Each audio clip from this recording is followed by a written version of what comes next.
болсо мына көргүлөчү карачы. Кандай гана жол, кандай гана эки машина өтө албаган, даже адам баса албай турган жерлерде машиналерди эптеп өткөрүп, чоңдордун бардыгы көмүрлөрүн ташып, элге кыянаттык кылып сатып, мындай иштерди кылбаса.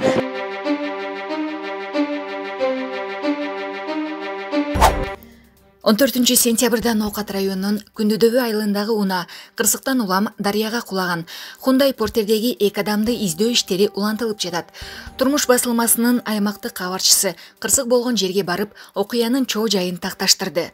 Кырсыкка кабылган унадан секирип кетүүгө үлгүргөн Хундай портердин айдоочусунун жубайы Майрамкан Маккамова тиешелүү кызматкерлерден атасы менен жээнин денесин таап берүүнү суранды.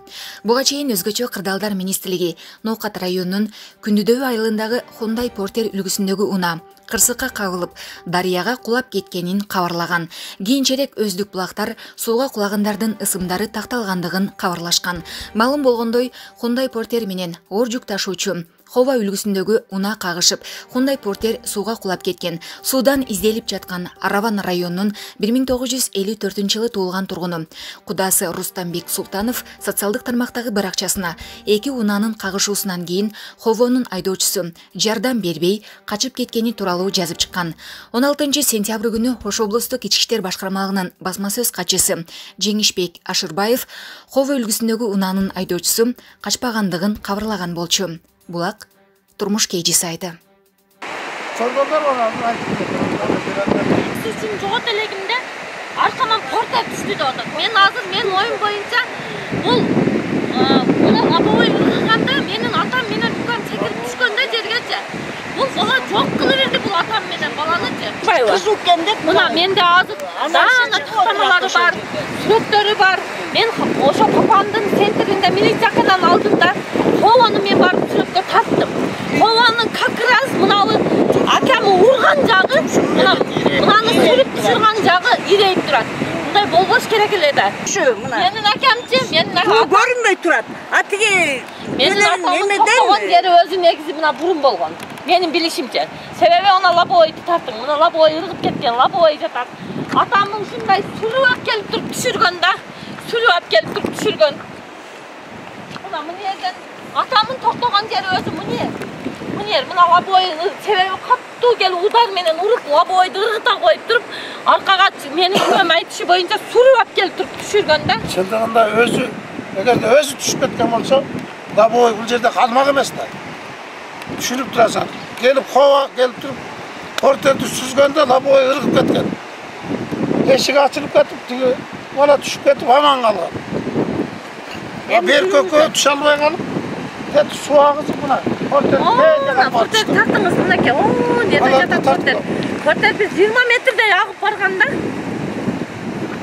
Акыйкаттын жоктугу биздин чоңдордун ушундай элдердин карапайым калкка көңүл кош мамиле жасагандыгы бул мынчалык мамиле кылбаш керек. Кече мен барып заявленияларды жаздым. Эже мына Хован айдоочусун биз кармап турабыз деп эч кандай Хован айдоочусу жөнүндө так маалымат жок. Мен аларга айттым. Роудуга бардым. Роудуга барып мени жолуктургула ошо айдоочуга мен сүйлөшөйүн. Неге биринчи жардамды бербей качып кетти экен десем, эже сизди жолуктурабыз, анан өзүбүз чакырабыз деп туруп көңүл кош мамиле жасашты мага. Ушу сулучага болгон Асылбек деген бала бар. Машина айдаган бир бала бар экен. Ошол келип жардам берипти жанагы. Аман калган баланы больницага жеткизип. Убагында жардамды бербей уруп туруп, арка түшүрүлүп турган да. Бул балачы арка түшүрүлүп туруп, мына каналга түшүрүлүп туруп качканда бул жерденчи. Анда карапайым калктын жолу мынау болсо мына көргүлөчү карачы. Кандай гана жол, кандай гана эки машина өтө албаган, даже адам баса албай турган жерлерде машиналерди эптеп өткөрүп, чоңдордун бардыгы көмүрлөрүн ташып, элге кыянаттык кылып сатып, мындай иштерди кылбаса, Кыргызстандан чыккан кен байлыктардын баары Кыргызстанда жашаган элдердики болот да. Алар бесплатный бекер алышы ыктымал бул деген андай немелердин бардыгын, байлыктардын бардыгын. Жыйнап алып туруп, собранияларды өткөрүп, бизди депутат кылып шайлагыла деп жатат.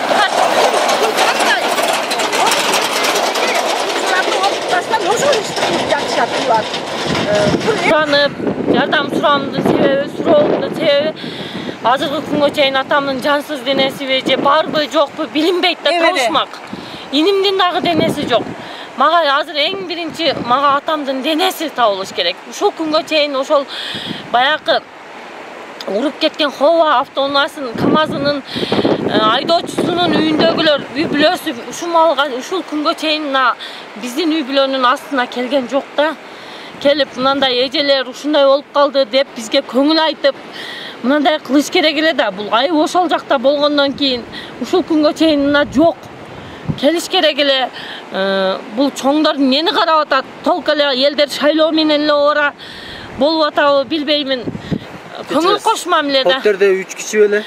Портерде менин атам 54-жылкы Маккамов Айтыбай болгон, сиңдимдин баласы 5 жашар Мусаев Тынчтыкбек, өзүмдүн жолдошум Кенжебаев Элчибек болгон. Менин күйөөмдүн алган травмалары боюнча ушул лобовой ыргыганда менин күйөөм секирип ушул түшүп баягы арчага илинип калган. Менин күйөөм айтышы боюнча ошол жерге барып арчага илингенден кийин өзүм эч нерсени билбейм, точка дейт. Эч нерсени билбей калдым дейт. Анан кийин аркаман фортер кулап түштү дейт. Ичинде адамы жок, барбы билбейм. Тарак-таракта эле каналга түшкөнүн билем дейт. Күйөөм дагы травма алыптыр кичине. Баштары жыртылыптыр. Азыр больницада оор.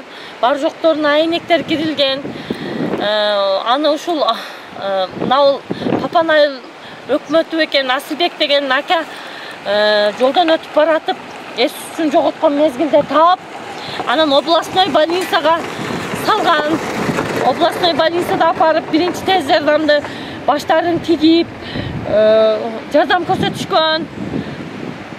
Эми азыр мен эң биринчи чоңдордон сурануум ушу атам менен инимдин денесин табышып коюшуна мен жардам сураймын.